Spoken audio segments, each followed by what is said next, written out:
Welcome back to The Explainer. Today, we're tackling a subject that is quite literally a matter of life and death. We're talking about the architecture of industrial safety.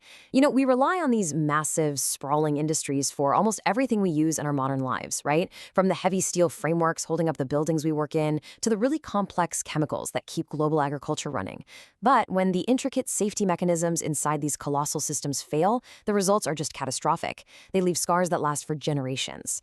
So today, we're going to deconstruct exactly how these massive disasters happen, and more importantly, we're going to examine the mathematical and bureaucratic shields we've developed to try and stop them in their tracks. 3,787. Now that is not just a statistic. That is the immediate, official death toll of the 1984 Bhopal disaster in India. And the craziest part, that was just the body count in the first few days. Thousands more perished in the agonizing months and years that followed, while hundreds of thousands suffered lifelong, debilitating injuries. It's just a staggering, sobering figure. But it instantly establishes the grave human cost of what we're looking at today. When industrial safeguards fail, the consequences are measured in human lives. But we have to realize this isn't just about one terrible historical event. If we broaden our scope to right now, the present day, there are roughly 110,000 fatal workplace accidents happening worldwide every single year. Let that sink in for a second. Mathematically, that translates to one fatal industrial accident every 3 minutes. Literally, as we're sitting here exploring this topic, lives are being lost on factory floors and construction sites globally. And that ongoing reality proves exactly why understanding the anatomy of prevention is absolutely critical for all of us. Okay, let's dive into this. Section 1, Unforgettable Industrial Disasters. As we briefly touched on a moment ago, the Bhopal disaster remains the deadliest industrial failure in human history. So, middle of the night, December 3rd, 1984, a pesticide plant experiences a massive leak of highly toxic methyl isocyanate gas. Over 500,000 people in the surrounding community were exposed to this deadly cloud while they were literally sleeping in their beds. But what's vital to understand here is that this didn't just happen out of nowhere. Crucial safety systems like the plant's refrigeration unit, which was specifically designed to cool these volatile chemicals, had been turned off to save a little bit of money. The flare tower, meant to burn off escaping gas, it was out for repair.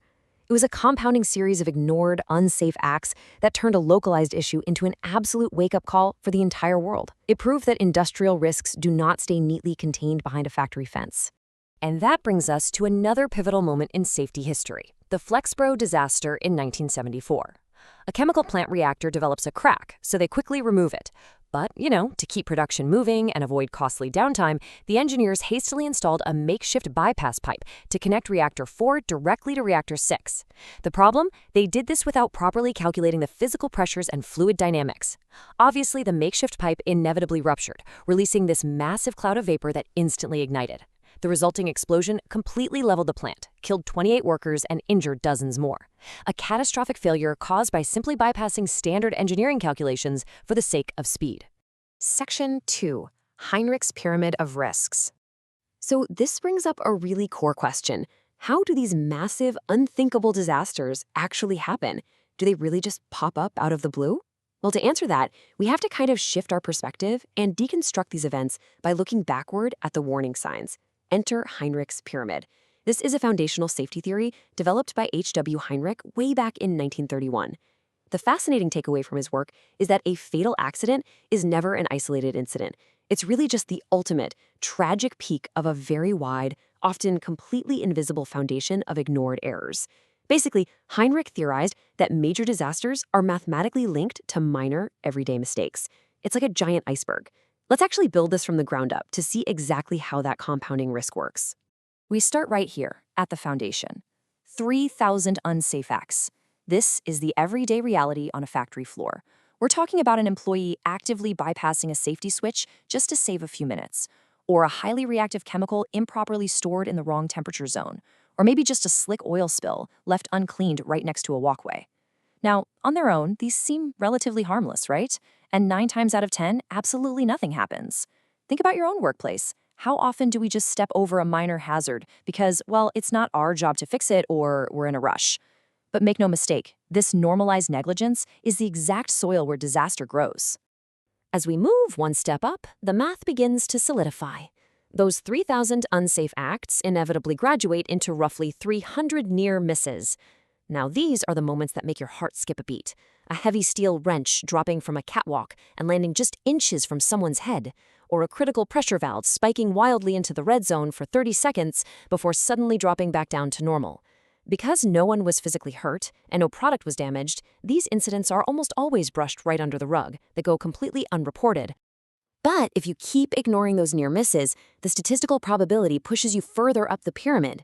Those 300 near misses will eventually translate into 29 minor accidents. Now we're talking about events that actually cause bodily harm.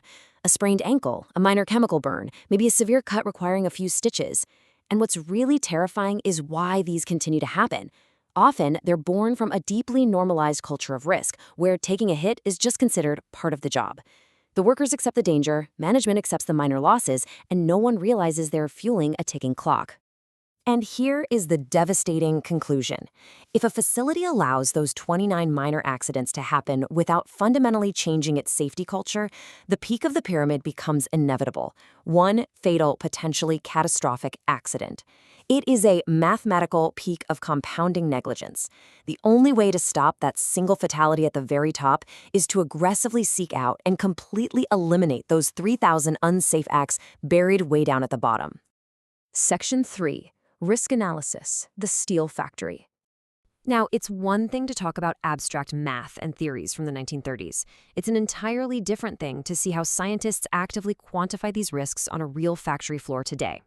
We achieve this translation from theory to practice through something called quantitative risk management.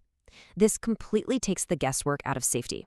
It's this incredibly systematic, rigorous process of calculating the exact mathematical probability of a specific hazard occurring, combining it with the potential human and financial impact, and then measuring those hard numbers against strict, objective, global safety thresholds. To see the science in action, we can look at a really fascinating 2010 case study of the Libyan Iron and Steel Company, specifically Plant Number 1. Researchers went into the facility to deeply analyze the furnace and casting departments, and what they found was a workplace struggling heavily with a degraded safety culture, completely unrecorded near misses, and unfortunately, a history of actual fatal accidents. What's truly shocking here is that the researchers literally had to use Heinrich's pyramid ratios just to estimate the missing data on unsafe acts. The plant's internal tracking was so poor, they didn't even know how many daily mistakes were being made. So to fix this blind spot, the researchers had to craft a highly specific mathematical map of the factory floor, dividing the area right around the furnaces into 3 distinct danger zones. Imagine walking that floor alongside them. Zone 1 was the most treacherous, located directly adjacent to the intense heat and potential blast radius of the furnace, and occupied by 3 highly vulnerable workers. Zone 2 had a medium risk profile with 2 workers, and Zone 3 had a lower relative risk, housing 6 workers further back. By meticulously analyzing the accident logs they did have, the researchers calculated the precise individual risk and the fatal accident rate for the men in each of those zones. They realized that those 3 workers in Zone 1 were standing, quite literally, at the very tip of Heinrich's pyramid every single day they clocked in. The conclusion of this microanalysis was incredibly stark. The calculated danger rates and fatal accidents were unacceptably high compared to baseline global industrial standards. It was a perfect, real-world manifestation of an unchecked hazard pyramid. The researchers strongly recommended that the facility urgently implement comprehensive process safety management.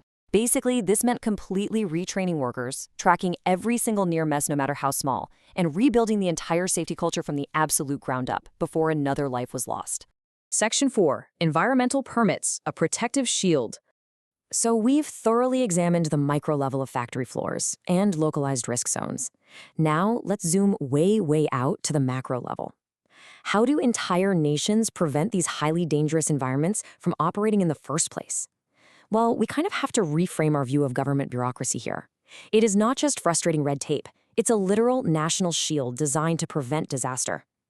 In places like Saudi Arabia, this bureaucratic shield takes the form of an environmental permit.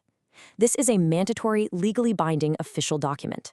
You cannot legally start or operate an industrial project without it. It acts as the ultimate gatekeeper. Why does this matter? Because catching bad practices on paper prevents those 3,000 unsafe acts from ever physically occurring in the real world. Before a single heavy machine is ever turned on, the facility has to irrefutably prove it can strictly manage industrial waste, monitor toxic air emissions, control water discharges, and safely handle hazardous chemicals.